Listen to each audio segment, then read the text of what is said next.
The Yellow Face. In publishing these short sketches based upon the numerous cases in which my companion's singular gifts have made us the listeners to, and eventually the actors in, some strange drama, it is only natural that I should dwell rather upon his successes than upon his failures. And this not so much for the sake of his reputation, for indeed it was when he was at his wit's end that his energy and his versatility were most admirable, but because where he failed it happened too often that no one else succeeded, and that the tale was left forever without a conclusion. Now and again, however, it chanced that even when he erred, the truth was still discovered. I have noted of some half-dozen cases of the kind. The adventure of the Musgrave ritual and that which I am about to recount are the two which present the strongest features of interest. Sherlock Holmes was a man who seldom took exercise for exercise's sake. Few men were capable of greater muscular effort, and he was undoubtedly one of the finest boxers of his weight that I have ever seen. But he looked upon aimless bodily exertion as a waste of energy, and he seldom bestirred himself save when there was some professional object to be served. Then he was absolutely untiring and indefatigable. That he should have kept himself in training under such circumstances is remarkable, but his diet was usually of the sparest, and his habits were simply to the verge of austerity. Save for the occasional use of cocaine, he had no vices, and he only turned to the drug as a protest against the monotony of existence when cases were scanty and the papers uninteresting. One day in early spring, he had so far relaxed as to go for a walk with me in the park, where the first faint shoots of green were breaking out upon the elms, and the sticky spearheads of the chestnuts were just beginning to burst into their five-fold leaves. For 2 hours we rambled about together, in silence for the most part, as befits two men who know each other intimately. It was nearly 5 before we were back in Baker Street once more. "Beg pardon, sir," said our page-boy, as he opened the door. "There's been a gentleman here asking for you, sir." Holmes glanced reproachfully at me. "So much for afternoon walks," said he. "Has this gentleman gone, then?" "Yes, sir." "Didn't you ask him in?" "Yes, sir, he came in." "How long did he wait?" "Half an hour, sir. He was a very restless gentleman, sir, a walking and a stamping all the time he was here. I was waiting outside the door, sir, and I could hear him. At last he outs into the passage, and he cries, 'Is that man never going to come?' Those were his very words, sir. 'You'll only need to wait a little longer,' says I. 'Then I'll wait in the open air, for I feel half choked,' says he. 'I'll be back before long.' And with that he ups and he outs, and all I could say wouldn't hold him back." "Well, well, you did your best," said Holmes, as we walked into our room. "It's very annoying, though, Watson. I was badly in need of a case, and this looks, from the man's impatience, as if it were of importance. Hullo, that's not your pipe on the table. He must have left this behind him. A nice old briar with a good long stem of what the tobacconists call amber. I wonder how many real amber mouthpieces there are in London. Some people think that a fly in it is a sign. Well, he must have been disturbed in his mind to leave a pipe behind him which he evidently values highly." "How do you know that he values it highly?" I asked. "Well, I should put the original cost of the pipe at 7 and 6 pence. Now it has, you see, been twice mended, once in the wooden stem and once in the amber. Each of these mends, done, as you observe, with silver bands, must have cost more than the pipe did originally. The man must value the pipe highly when he prefers to patch it up rather than buy a new one with the same money." "Anything else?" I asked, for Holmes was turning the pipe about in his hand, and staring at it in his peculiar pensive way.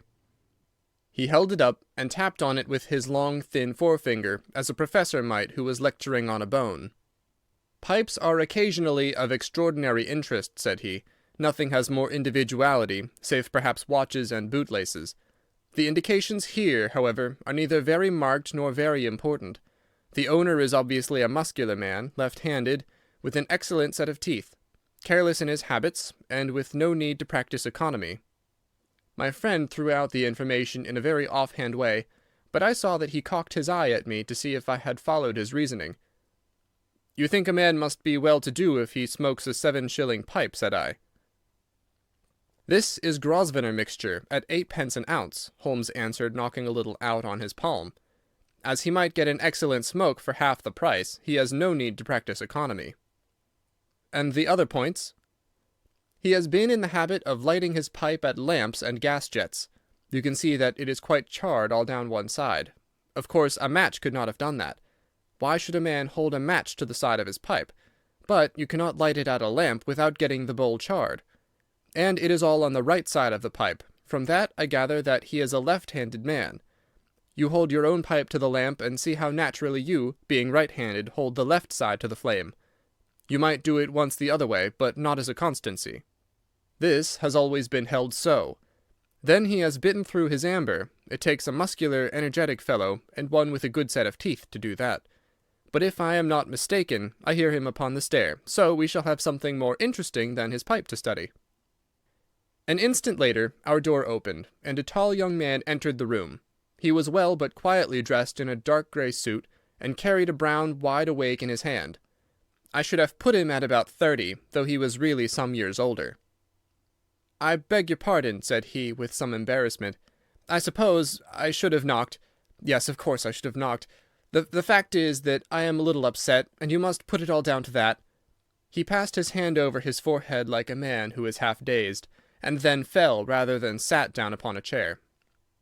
"I can see that you have not slept for a night or two," said Holmes, in his easy, genial way. "That tries a man's nerves more than work, and more even than pleasure. May I ask how I can help you?" "I wanted your advice, sir. I don't know what to do, and my whole life seems to have gone to pieces." "You wish to employ me as a consulting detective?" "Not that only. I want your opinion, as a judicious man, and as a man of the world. I want to know what I ought to do next. I hope to God you'll be able to tell me." He spoke in little, sharp, jerky outbursts, and it seemed to me that to speak at all was very painful to him, and that his will all through was overriding his inclinations. "It's a very delicate thing," said he. "One does not like to speak of one's domestic affairs to strangers. It seems dreadful to discuss the conduct of one's wife with two men whom I've never seen before. It's horrible to have to do it, but I've got to the end of my tether, and I must have advice." "My dear Mr. Grant Munro," began Holmes. Our visitor sprang from his chair. "What?" he cried. "You know my name?" "If you wish to preserve your incognito," said Holmes, smiling, "I would suggest that you cease to write your name upon the lining of your hat, or else that you turn the crown towards the person whom you are addressing. I was about to say that my friend and I have listened to a good many strange secrets in this room, and that we have had the good fortune to bring peace to many troubled souls. I trust that we may do as much for you. Might I beg you, as time may prove to be of importance, to furnish me with the facts of your case without further delay?" Our visitor again passed his hand over his forehead, as if he found it bitterly hard. From every gesture and expression I could see that he was a reserved, self-contained man, with a dash of pride in his nature, more likely to hide his wounds than to expose them. Then suddenly, with a fierce gesture of his closed hand, like one who throws reserve to the winds, he began. "The facts are these, Mr. Holmes," said he. "I am a married man, and have been so for 3 years.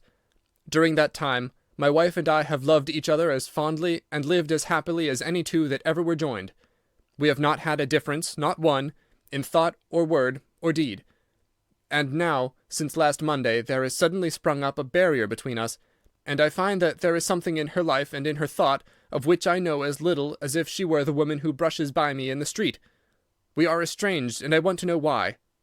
Now, there is one thing that I want to impress upon you before I go any further, Mr. Holmes. Effie loves me. Don't let there be any mistake about that. She loves me with her whole heart and soul, and never more than now. I know it. I feel it. I don't want to argue about that. A man can tell easily enough when a woman loves him. But there's this secret between us, and we can never be the same until it is cleared." "Kindly let me have the facts, Mr. Munro," said Holmes with some impatience. "I'll tell you what I know about Effie's history. She was a widow when I met her first, though quite young, only 25. Her name then was Mrs. Hebron. She went out to America when she was young, and lived in the town of Atlanta, where she married this Hebron, who was a lawyer with a good practice. They had one child, but the yellow fever broke out badly in the place, and both husband and child died of it. I have seen his death certificate. This sickened her of America, and she came back to live with a maiden aunt at Pinner in Middlesex. I may mention that her husband had left her comfortably off, and that she had a capital of about £4,500, which had been so well invested by him that it returned an average of 7%. She had only been 6 months at Pinner when I met her. We fell in love with each other, and we married a few weeks afterwards. I am a hop merchant myself, and as I have an income of 700 or 800, we found ourselves comfortably off, and took a nice £80 a year villa at Norbury. Our little place was very countrified, considering that it is so close to town.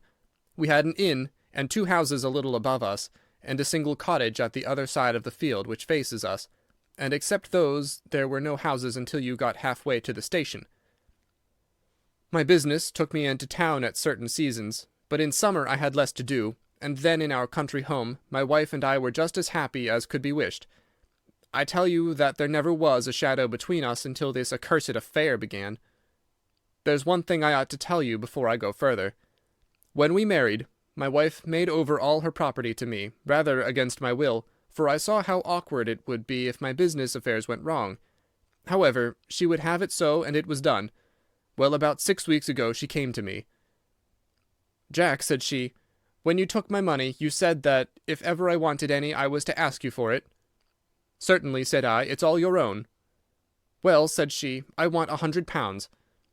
I was a bit staggered at this, for I had imagined it was simply a new dress or something of the kind that she was after. "What on earth for?" I asked. "Oh," said she in her playful way, "you said that you were only my banker, and bankers never ask questions, you know." "If you really mean it, of course you shall have the money," said I. "Oh, yes, I really mean it." "And you won't tell me what you want it for?" "Some day, perhaps, but not just at present, Jack." So I had to be content with that, though it was the first time that there had ever been any secret between us. I gave her a cheque, and I never thought any more of the matter. It may have nothing to do with what came afterwards, but I thought it only right to mention it. Well, I told you just now that there is a cottage not far from our house. There is just a field between us, but to reach it you have to go along the road and then turn down a lane. Just beyond it is a nice little grove of Scotch firs, and I used to be very fond of strolling down there, for trees are always a neighbourly kind of things.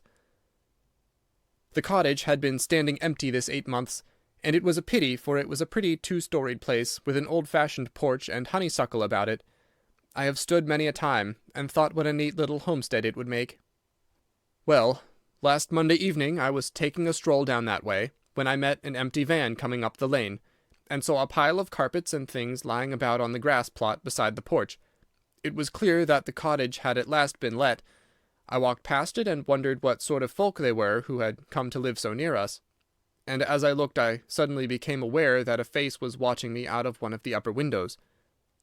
I don't know what it was about that face, Mr. Holmes, but it seemed to send a chill right down my back. It was some little way off, so that I could not make out the features, but there was something unnatural and inhuman about the face. That was the impression that I had, and I moved quickly forwards to get a nearer view of the person who was watching me.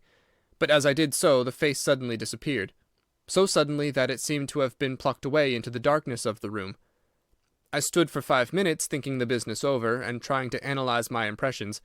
I could not tell if the face were that of a man or a woman. It had been too far from me for that. But its colour was what had impressed me most. It was of a livid, chalky white, and with something set and rigid about it which was shockingly unnatural. So disturbed was I, that I determined to see a little more of the new inmates of the cottage. I approached and knocked at the door, which was instantly opened by a tall, gaunt woman with a harsh, forbidding face. "What may you be wantin'?" she asked in a northern accent. "I am your neighbour over yonder," said I, nodding towards my house. "I see that you have only just moved in, so I thought that if I could be of any help to you in any—" "I will just ask ye when we want ye," said she, and shut the door in my face. Annoyed at the churlish rebuff, I turned my back and walked home. All evening, though I tried to think of other things, my mind would still turn to the apparition at the window and the rudeness of the woman. I determined to say nothing about the former to my wife, for she is a nervous, highly strung woman, and I had no wish that she would share the unpleasant impression which had been produced upon myself. I remarked to her, however, before I fell asleep, that the cottage was now occupied, to which she returned no reply. I am usually an extremely sound sleeper. It has been a standing jest in the family that nothing could ever wake me during the night, And yet somehow on that particular night, whether it may have been the slight excitement produced by my little adventure or not, I know not, but I slept much more lightly than usual. Half in my dreams I was dimly conscious that something was going on in the room, and gradually became aware that my wife had dressed herself and was slipping on her mantle and her bonnet. My lips were parted to murmur out some sleepy words of surprise or remonstrance at this untimely preparation, when suddenly my half-opened eyes fell upon her face, illuminated by the candlelight, and astonishment held me dumb. She wore an expression such as I have never seen before, such as I should have thought her incapable of assuming. She was deadly pale and breathing fast, glancing furtively towards the bed as she fastened her mantle, to see if she had disturbed me. Then, thinking that I was still asleep, she slipped noiselessly from the room, and an instant later I heard a sharp creaking which could only come from the hinges of the front door. I sat up in bed, and rapped my knuckles against the rail to make certain that I was truly awake. Then I took my watch from under the pillow. It was 3 a.m. What on this earth could my wife be doing out on the country road at 3 a.m? I had sat for about 20 minutes turning the thing over in my mind, and trying to find some possible explanation. The more I thought, the more extraordinary and inexplicable did it appear. I was still puzzling over it when I heard the door gently close again, and her footsteps coming up the stairs.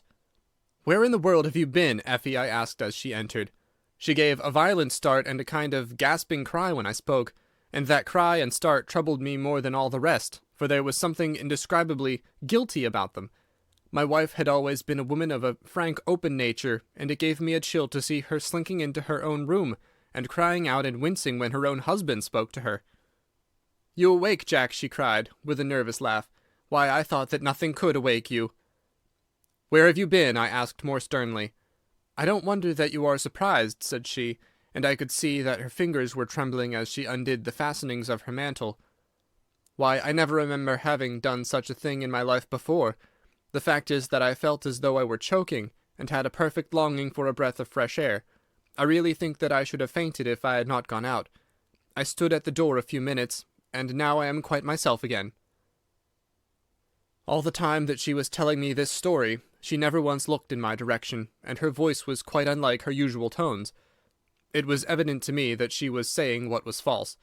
I said nothing in reply, but turned my face to the wall, sick at heart, with my mind filled with 1,000 venomous doubts and suspicions. What was it that my wife was concealing from me? Where had she been during that strange expedition? I felt that I should have no peace until I knew, and yet I shrank from asking her again, after once she had told me what was false. All the rest of the night I tossed and tumbled, framing theory after theory, each more unlikely than the last. I should have gone to the city that day, but I was too disturbed in my mind to be able to pay attention to business matters. My wife seemed to be as upset as myself, and I could see from the little questioning glances which she kept shooting at me that she understood that I disbelieved her statement, and that she was at her wits' end what to do. We hardly exchanged a word during breakfast, and immediately afterwards I went out for a walk, that I might think the matter out in the fresh morning air. I went as far as the Crystal Palace, spent an hour in the grounds, and was back in Norbury by 1 o'clock. It happened that my way took me past the cottage, and I stopped for an instant to look at the windows, and to see if I could catch a glimpse of the strange face which had looked out at me on the day before. As I stood there, imagine my surprise, Mr. Holmes, when the door suddenly opened, and my wife walked out. I was struck dumb with astonishment at the sight of her, but my emotions were nothing to those which showed themselves upon her face when our eyes met. She seemed for an instant to wish to shrink back inside the house again, and then, seeing how useless all concealment must be, she came forward with a very white face and frightened eyes which belied the smile upon her lips. "Ah, Jack," she said, "I've just been in to see if I can be of any assistance to our new neighbours." "Why do you look at me like that, Jack? You are not angry with me?" "So," said I, "this is where you went during the night?" "What do you mean?" she cried. "You came here, I am sure of it. Who are these people, that you should visit them at such an hour?" "I have not been here before." "How can you tell me what you know is false?" I cried. "Your very voice changes as you speak. When have I ever had a secret from you? I shall enter that cottage, and I shall probe the matter to the bottom." "No, no, Jack, for God's sake!" she gasped in uncontrollable emotion. Then, as I approached the door, she seized my sleeve and pulled me back with convulsive strength. "I implore you not to do this, Jack," she cried. I swear that I will tell you everything some day, but nothing but misery can come of it if you enter that cottage." Then, as I tried to shake her off, she clung to me in a frenzy of entreaty. "Trust me, Jack," she cried. "Trust me only this once. You will never have cause to regret it. You know that I would not have a secret from you if it were not for your own sake. Our whole lives are at stake in this. If you come home with me, all will be well. If you force your way into that cottage, all is over between us." There was such earnestness, such despair in her manner that her words arrested me, and I stood irresolute before the door. "I will trust you on one condition, and on one condition only," said I at last. "It is that this mystery comes to an end from now. You are at liberty to preserve your secret, but you must promise me that there shall be no more nightly visits, no more doings which are kept from my knowledge. I am willing to forget those which are past, if you will promise that there shall be no more in the future." "I was sure that you would trust me," she cried, with a great sigh of relief. "It shall be just as you wish. Come away. Oh, come away up to the house." Still pulling at my sleeve, she led me away from the cottage. As we went, I glanced back, and there was that yellow, livid face watching us out of the upper window.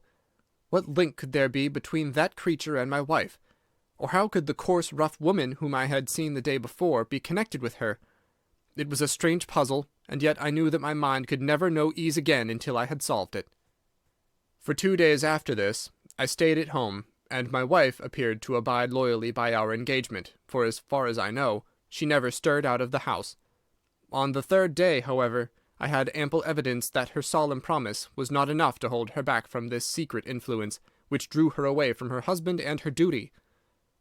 I had gone into town on that day, but I returned by the 2:40 instead of the 3:36, which is my usual train.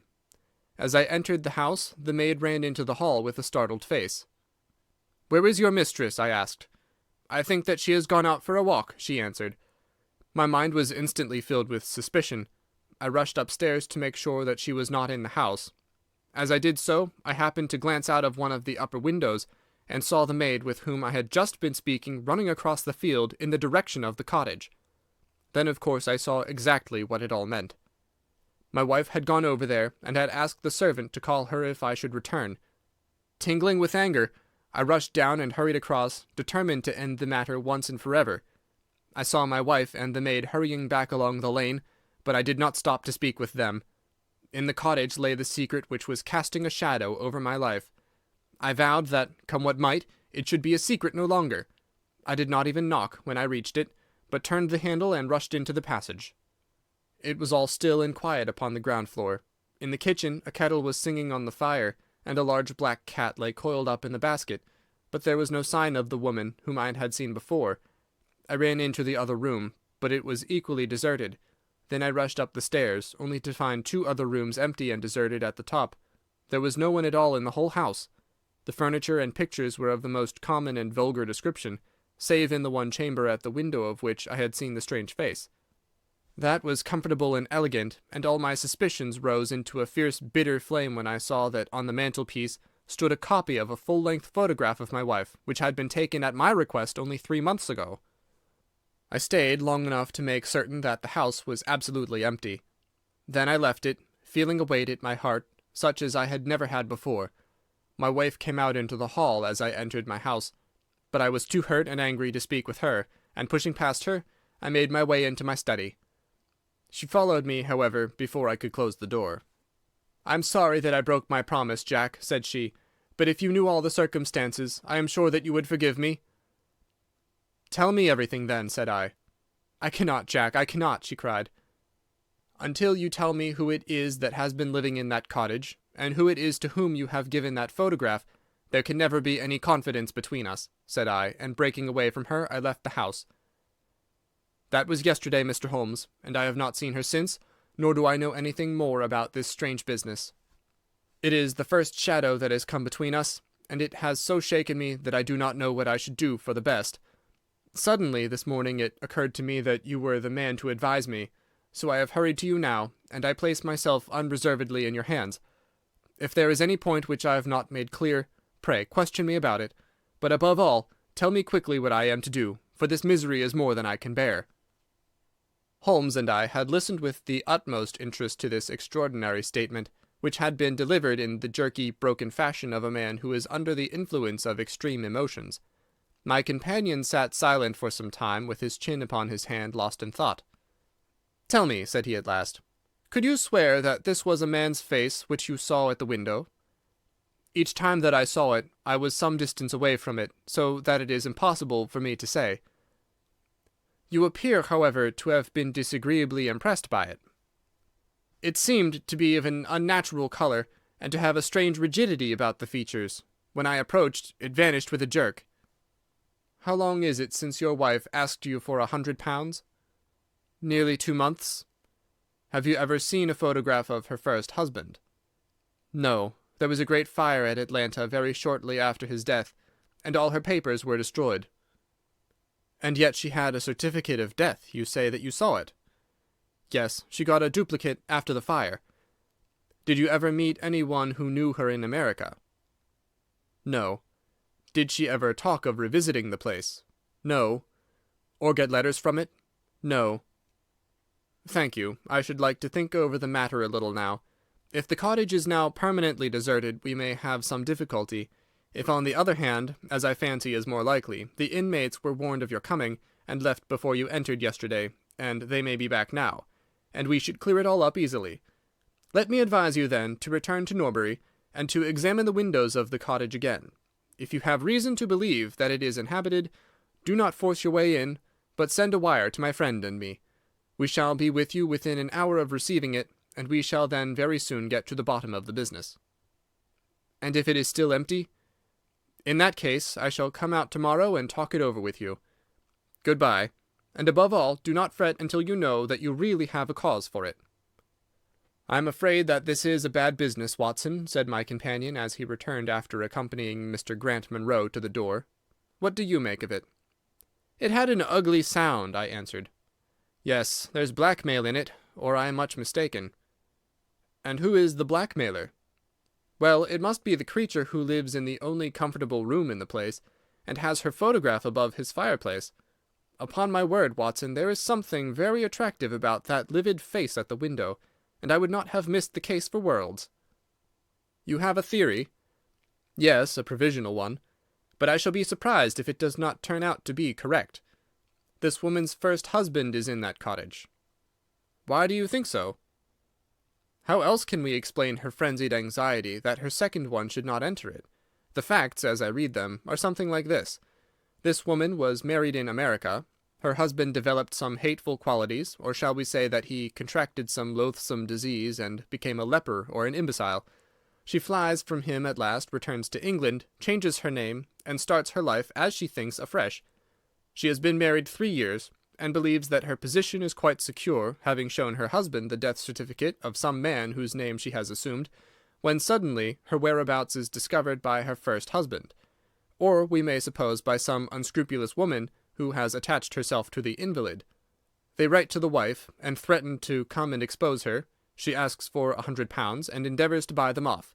They come in spite of it, and when the husband mentions casually to the wife that there are newcomers in the cottage, she knows in some way that they are her pursuers.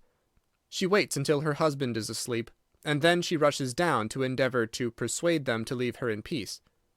Having no success, she goes again next morning, and her husband meets her, as he has told us, as she comes out.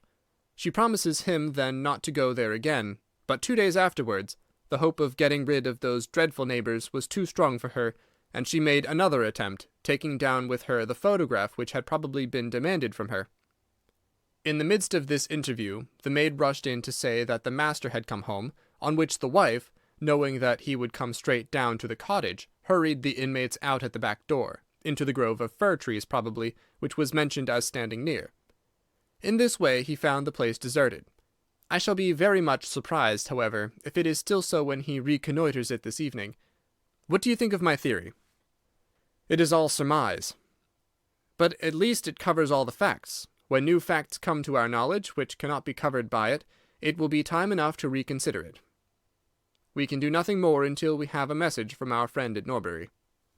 But we had not a very long time to wait for that. It came just as we had finished our tea. "The cottage is still tenanted," it said. "Have seen the face again at the window. We'll meet the 7 o'clock train, and we'll take no steps until you arrive."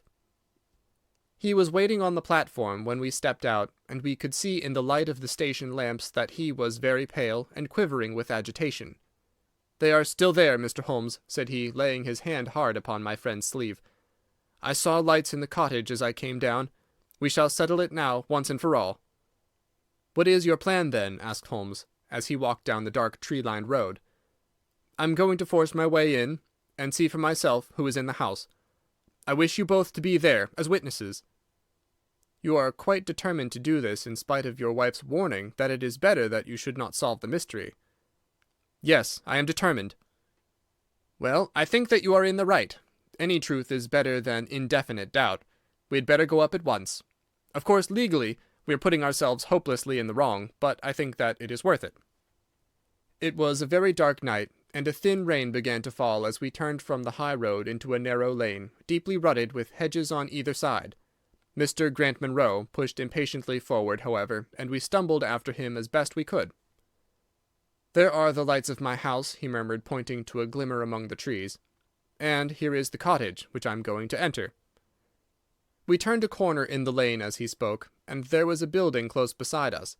A yellow bar falling across the black foreground showed that the door was not quite closed, and one window in the upper story was brightly illuminated. As we looked, we saw a dark blur moving across the blind. "There is that creature!" cried Grant Munro. "You can see for yourselves that someone is there. Now follow me, and we shall soon know all." We approached the door, but suddenly a woman appeared out of the shadow and stood in the golden track of the lamplight. I could not see her face in the darkness, but her arms were thrown out in an attitude of entreaty. "For God's sake, don't, Jack!" she cried. "I had a presentiment that you would come this evening. Think better of it, dear. Trust me again, and you will never have cause to regret it." "I have trusted you too long, Effie," he cried sternly. "Leave go of me. I must pass you. My friends and I are going to settle this matter once and forever." He pushed her to one side, and we followed closely after him. As he threw the door open, an old woman ran out in front of him and tried to bar his passage. But he thrust her back, and an instant afterwards we were all upon the stairs. Grant Munro rushed into the lighted room at the top, and we entered at his heels. It was a cosy, well-furnished apartment, with 2 candles burning upon the table and 2 upon the mantelpiece.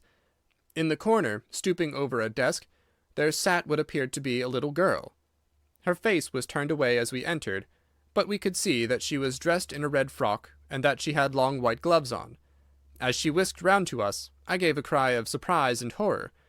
The face which she turned towards us was of the strangest livid tint, and the features were absolutely devoid of any expression. An instant later the mystery was explained. Holmes, with a laugh, passed his hand behind the child's ear. A mask peeled off from her countenance, and there was a little coal-black negress, with all her white teeth flashing in amusement at our amazed faces. I burst out laughing, out of sympathy with her merriment, but Grant Munro stood staring, with his hand clutching his throat. "My God!" he cried. "What can be the meaning of this?" "I will tell you the meaning of it," cried the lady, sweeping into the room with a proud set face. "You have forced me against my own judgment to tell you, and now we must both make the best of it. My husband died at Atlanta. My child survived." "Your child?" She drew a large silver locket from her bosom. "You have never seen this open." "I understood that it did not open." She touched a spring, and the front hinged back. There was a portrait within of a man strikingly handsome and intelligent-looking, but bearing unmistakable signs upon his features of his African descent. "That is John Hebron of Atlanta," said the lady, "and a nobler man never walked the earth. I cut myself off from my race in order to wed him, but never once while he lived did I for an instant regret it. It was our misfortune that our only child took after his people rather than mine. It is often so in such matches, and little Lucy is darker far than ever her father was. But dark or fair, she is my own dear little girlie, and her mother's pet." The little creature ran across at the words and nestled up against the lady's dress. "When I left her in America," she continued, "it was only because her health was weak, and the change might have done her harm. She was given to the care of a faithful Scotchwoman who had once been our servant. Never for an instant did I dream of disowning her as my child. But when chance threw you in my way, Jack, and I learned to love you, I feared to tell you about my child. God forgive me, I feared that I should lose you, and I had not the courage to tell you. I had to choose between you, and in my weakness I turned away from my own little girl. For 3 years I have kept her existence a secret from you, but I heard from the nurse, and I knew that all was well with her.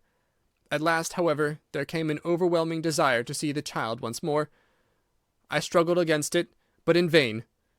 Though I knew the danger, I determined to have the child over, if it were but for a few weeks. I sent £100 to the nurse, and I gave her instructions about this cottage, so that she might come as a neighbour without my appearing to be in any way connected with her. I pushed my precautions so far as to order her to keep the child in the house during the daytime, and to cover up her little face and hands, so that even those who might see her at the window should not gossip about there being a black child in the neighbourhood. If I had been less cautious, I might have been more wise, but I was half crazy with fear that you should learn the truth. It was you who told me first that the cottage was occupied. I should have waited for the morning, but I could not sleep for excitement, and so at last I slipped out, knowing how difficult it is to awake you. But you saw me go, and that was the beginning of my troubles. Next day you had my secret at your mercy, but you nobly refrained from pursuing your advantage. 3 days later, however, the nurse and child only just escaped from the back door as you rushed in at the front one. And now, tonight, you at last know all, and I ask you what is to become of us, my child and me." She clasped her hands and waited for an answer. It was a long 10 minutes before Grant Munro broke the silence, and when his answer came it was one of which I love to think. He lifted the little child, kissed her, and then, still carrying her, he held his other hand out to his wife and turned toward the door. "We can talk it over more comfortably at home," said he. "I am not a very good man, Effie, but I think that I am a better one than you have given me credit for being." Holmes and I followed them down the lane, and my friend plucked at my sleeve as we came out. "I think," said he, "that we shall be of more use in London than in Norbury." Not another word did he say of the case until late that night, when he was turning away with his lighted candle for his bedroom. "Watson," said he, "if it should ever strike you that I am getting a little over-confident in my powers, or giving less pains to a case than it deserves, kindly whisper Norbury in my ear, and I shall be infinitely obliged to you." End of Adventure 2, The Yellow Face.